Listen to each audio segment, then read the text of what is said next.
Merry Christmas, everybody. Happy New Year's, Happy Kwanzaa, Happy Hanukkah, and Happy Yule. I don't care what you celebrate. You can celebrate anything or nothing as long as you celebrate it with family and friends.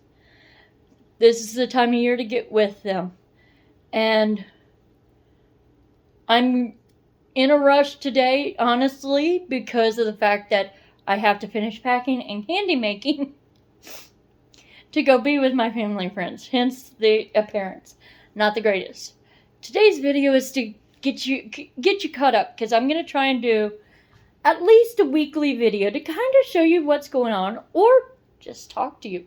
Like today's video pretty much is about, is talking.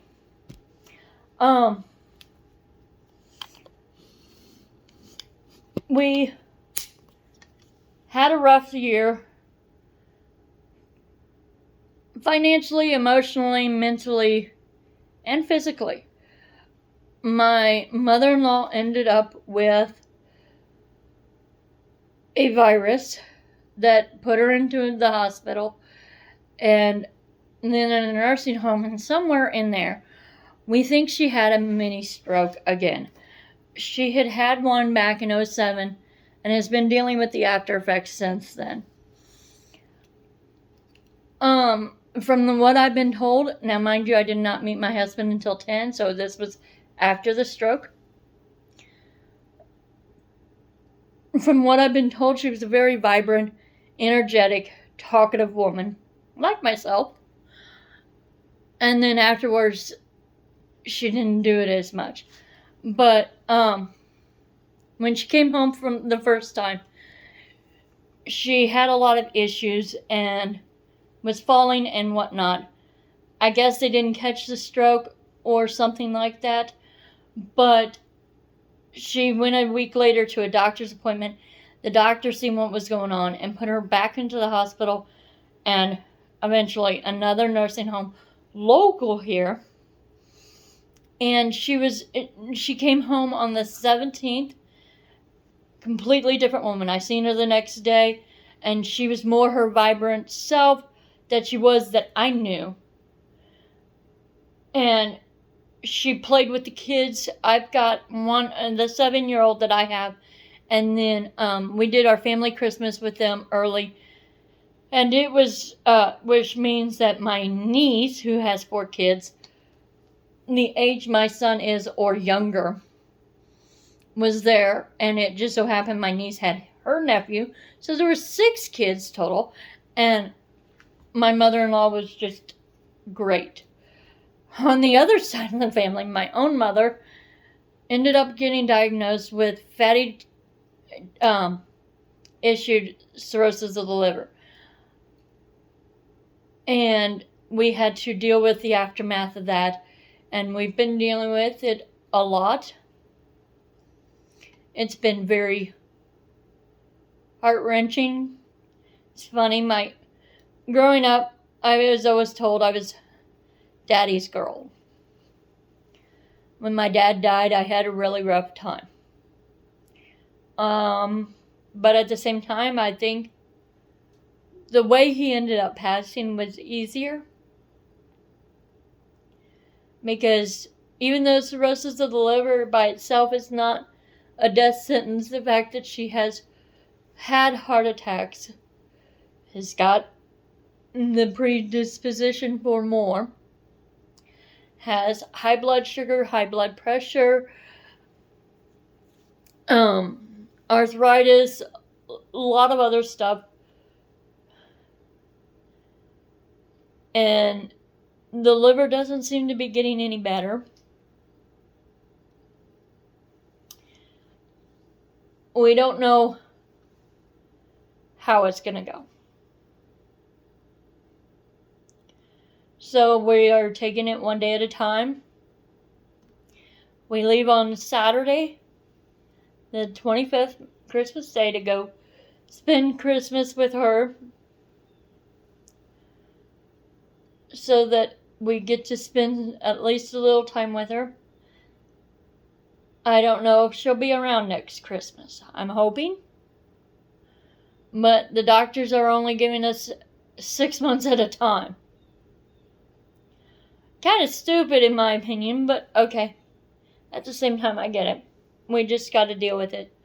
And so we leave tomorrow for that. So that means I'm in packing mode. I've got a lot of the clothes laid out to pack, but that's the reason why my hair's normally up, but I'm not taking the time to do that today because I wanted to take the time to talk to you guys and show you what's going on.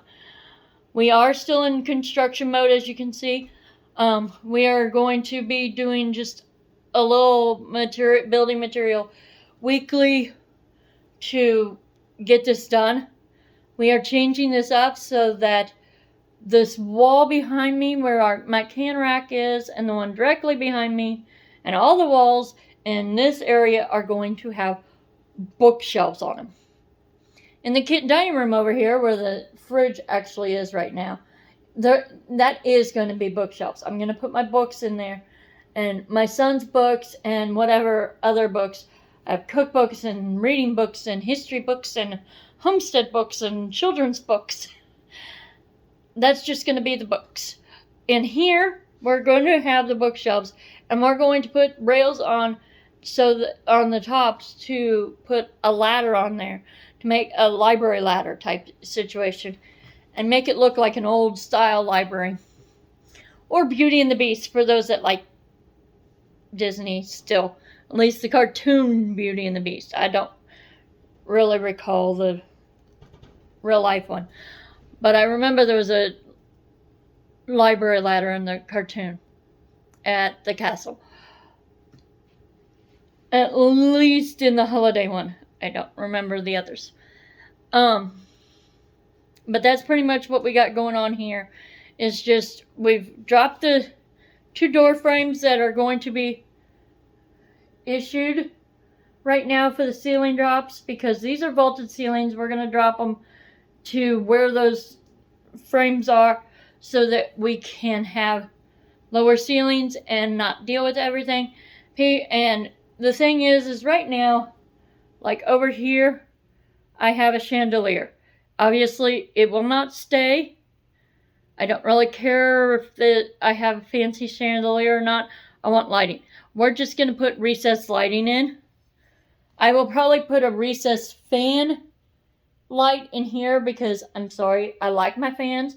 Because of the fact I can go without air conditioning or heat a lot with just the fans.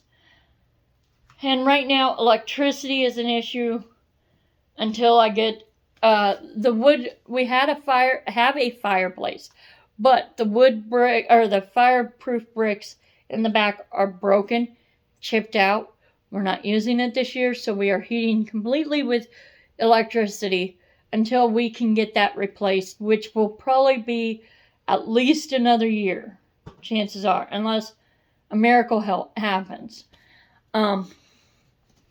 One of the things that happened earlier in the year was my husband had headed to work, and it was one of those late winter, early spring mornings when it had decided to do a skiff of snow. And I mean literally just a skiff, to the point that he didn't even realize the roads had anything on them.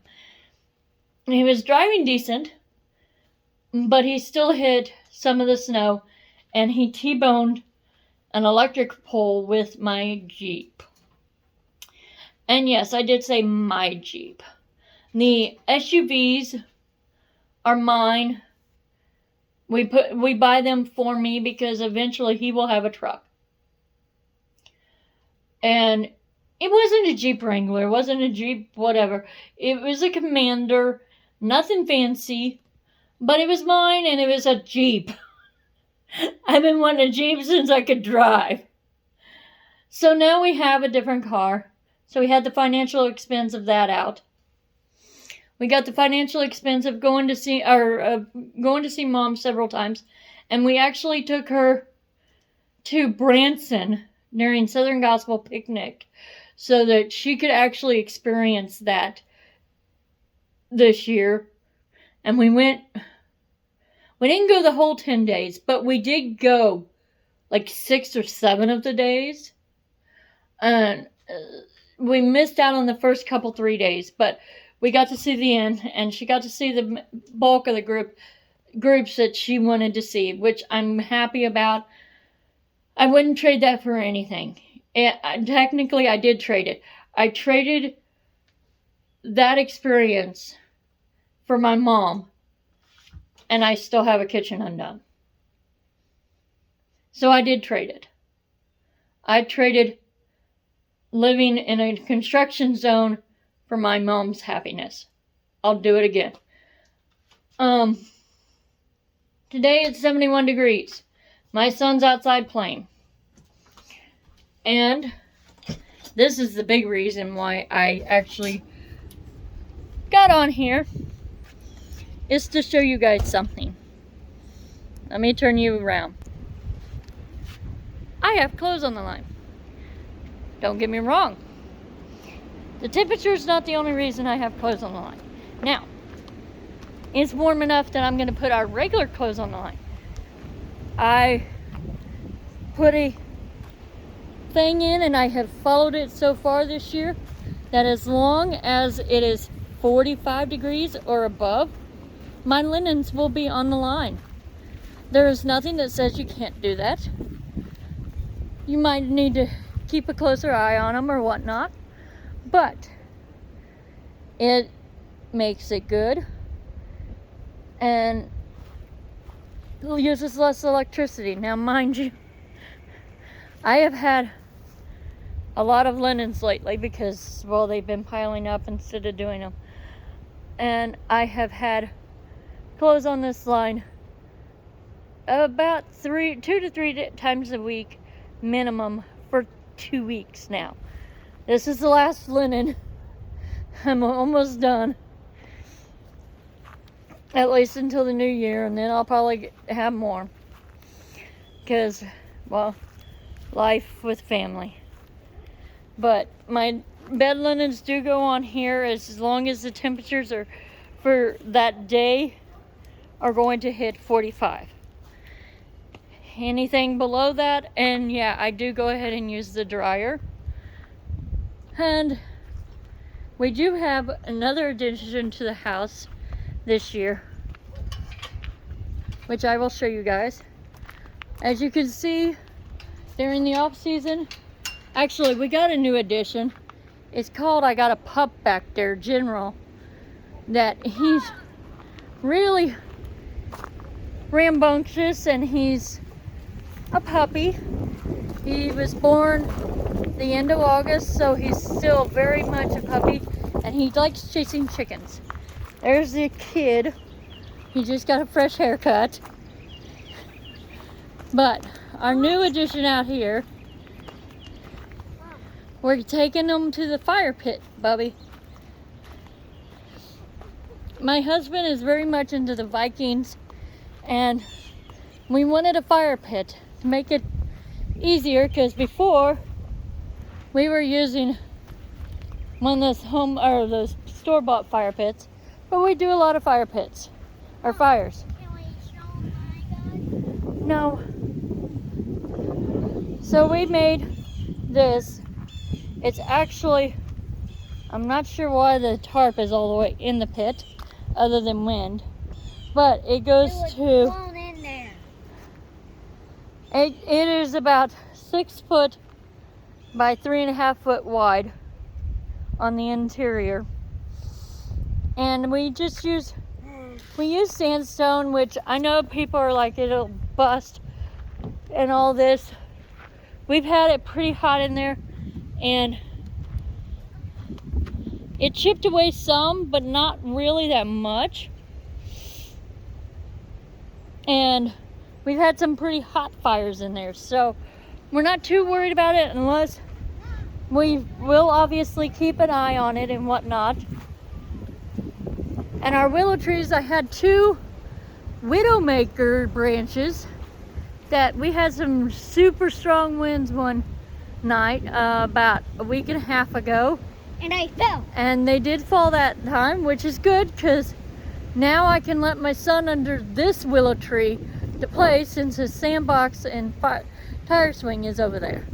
We still have that one Unfortunately, with where they are, we're gonna have to get a scissor lift in here, which takes money.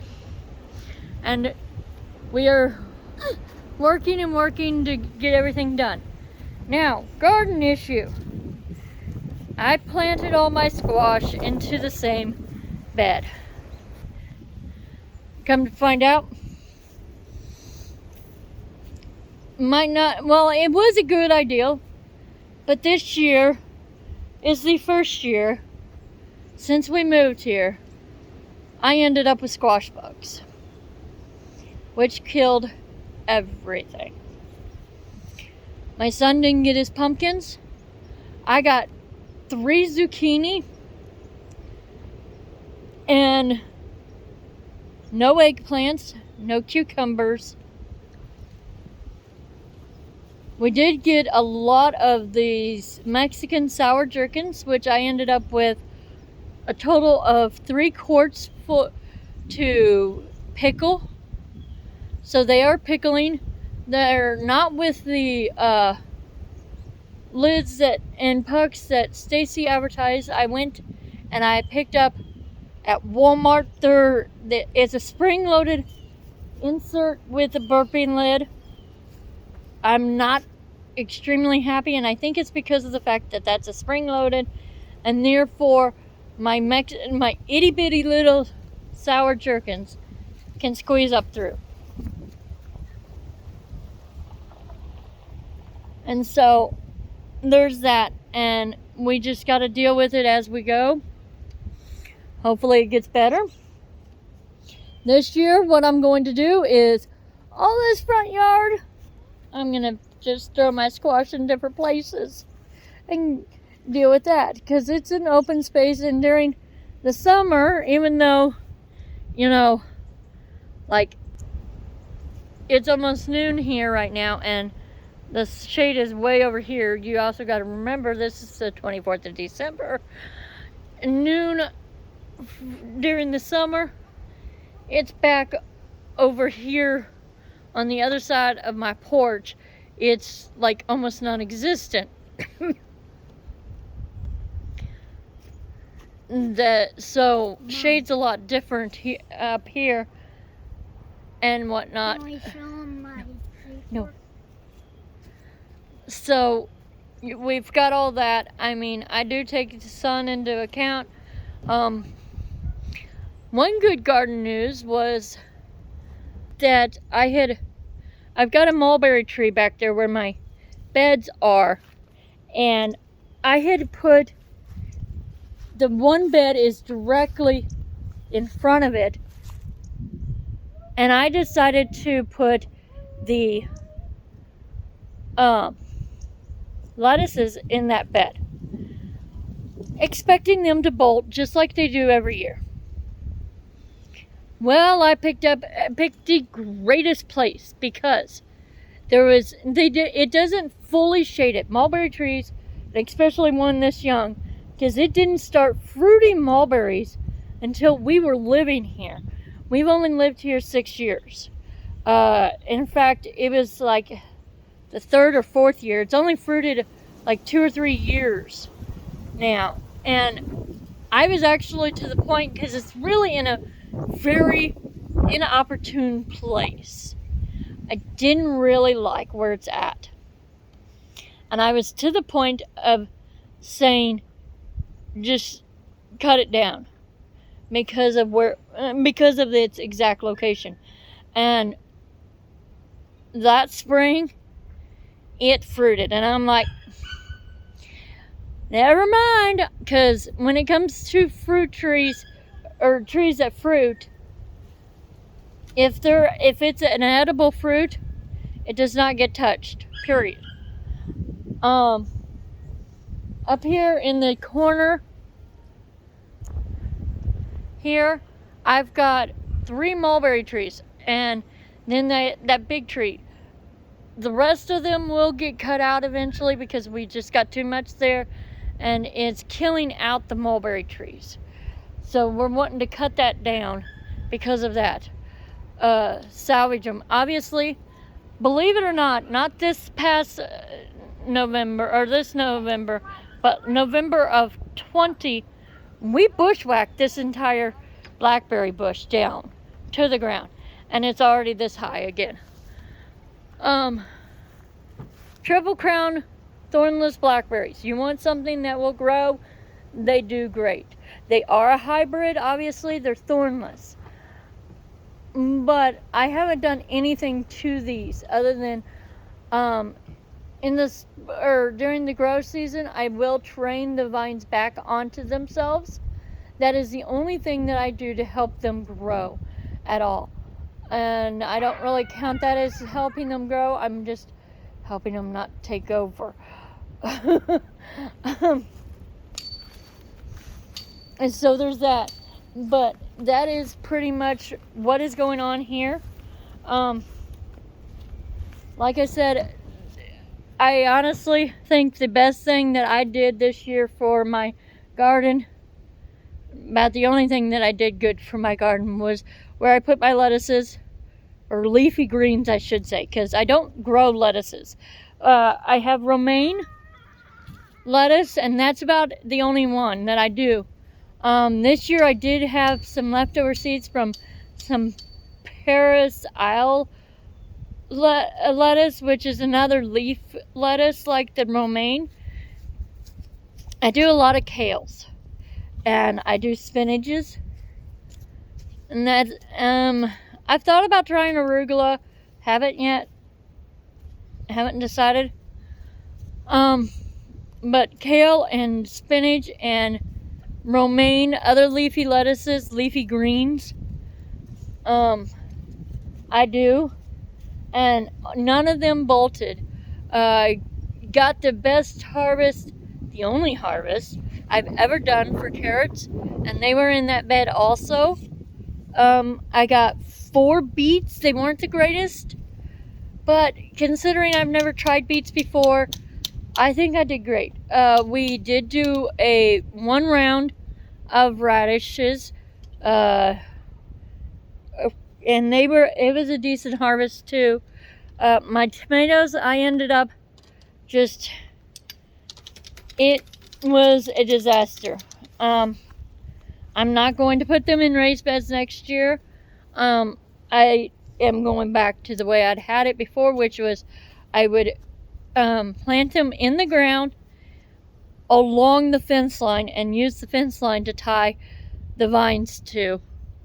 And it worked so much better. I got such a better harvest out of them. I think I might have enough tomatoes to do one batch of spaghetti sauce, which is only 4 quarts. And I go through, I'm going to say 8 to 10 quarts of spaghetti sauce a month. And that's being conservative because I have a kid over here that is a picky eater, and spaghetti's one that I can get him to eat without issue. So I use a lot. And this time of year, I use even more because our family Christmas tradition is lasagna. And when I cook it, I use 2 quarts of spaghetti sauce at a time. Now this year I only did 1 lasagna, but most times I end up making 2. And because we have family friends that actually helped us to finish getting the down payment for this house, that we normally get together for New Year's to just as our holiday time. And I fixed lasagna for him because he absolutely loves it. But our schedules aren't meshing up to do it this year, unfortunately.